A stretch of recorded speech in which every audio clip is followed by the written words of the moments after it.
The day after the Elliot Lake Mall collapse, rescuers had heard tapping. Today, there was only silence.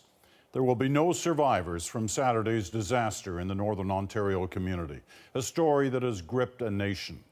Today, the bodies of two women were brought out of the rubble. It was an incredibly emotional scene.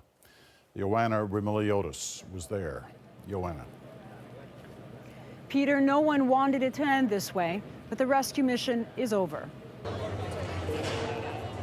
Hour after hour through the night, it clawed through the rubble and debris, a specialized robotic arm clearing a path to the people trapped below. As if an omen, the skies were gray when morning rolled in, and the grim news came. They have since recovered a body.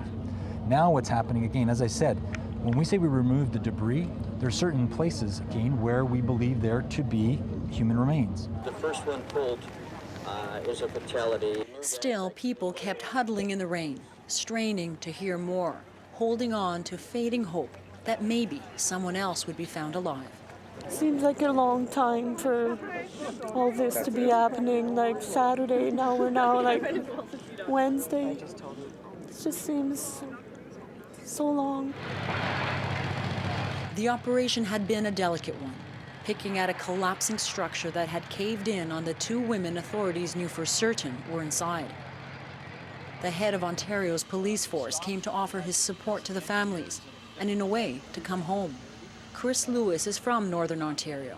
He's lost a brother in an industrial accident. I know what they're going through. I can only imagine as a parent or a loved one what they'd be feeling, but having lost a brother that way, I know it's just, there's no words that can even describe it. There's nothing I'm going to say to make them feel better, but I'm certainly going to try. I will come back. This awful story has captured a country's attention, but ripped apart people here the most. People who've often felt forgotten.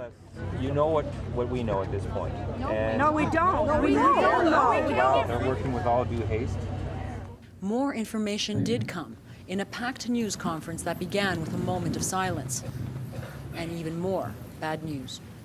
Rescue workers had found a second body. That victim, I believe, by now will have been removed. It was another harsh blow to this small town of 11,000, especially since police confirmed again there were signs of life on Monday morning. We tried to get quiet into the area, and we were pretty sure there was somebody there. We tried every avenue that we could do. We worked up how probably at least 2 hours.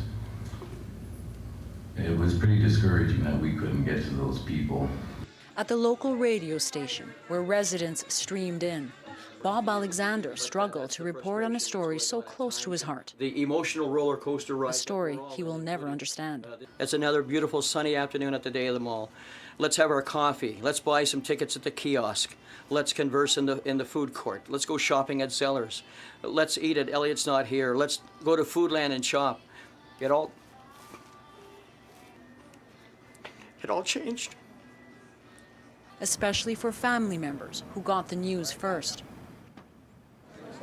Ontario's premier flew in to offer his condolences, privately to them and to people here. To the people of Elliot Lake, Ontarians marvel at your resilience and your ability to pull together in the face of an incredible challenge. Crews have determined no one else is trapped in the rubble. Media got access to the site after a thorough search was completed. It is remarkable, workers say, that more people weren't killed when the mall roof caved in. It is a miracle. There were 26 people in the food court. There was people who had just left the lottery terminal 3 seconds. I know it's very unfortunate what's happened, but it was a very big miracle that it wasn't so much more devastating. We should be in there. It was the final emotional point in such an emotional mission, one that saw a community outraged when the operation was suspended before it started again yesterday. Bill Needle says that perception that he and his team had given up was the hardest to live with. It's devastated us. It's really been devastating to them now that they think that you think that we wanted to go home.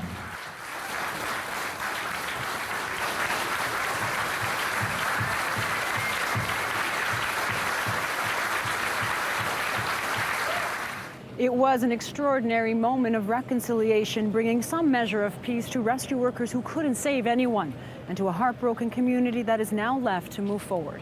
Peter? You know, Joanna, that remarkable change in the opinion of the people of Elliot Lake about those who come to help. How do you explain it? I think it was that heartfelt emotion that Bill Needle showed at the news conference, Peter, that was a huge turning point. You know, they hadn't ventured out into the community since Monday because people here were so angry and they were literally afraid to come out. Today, after that news conference and after a community that was so ready to move on heard that, it was a very different story. I was chatting with Mr. Needles earlier today, just before they boarded a bus heading back to Toronto, and a constant stream of people from the community came up to shake his hand. And he told me earlier, and so did some of his crew members, that it was such a relief to leave on that note, because for them too, it was so difficult that they failed. All right, Joanna, thanks very much. Joanna Remiliotis in Elliot Lake tonight.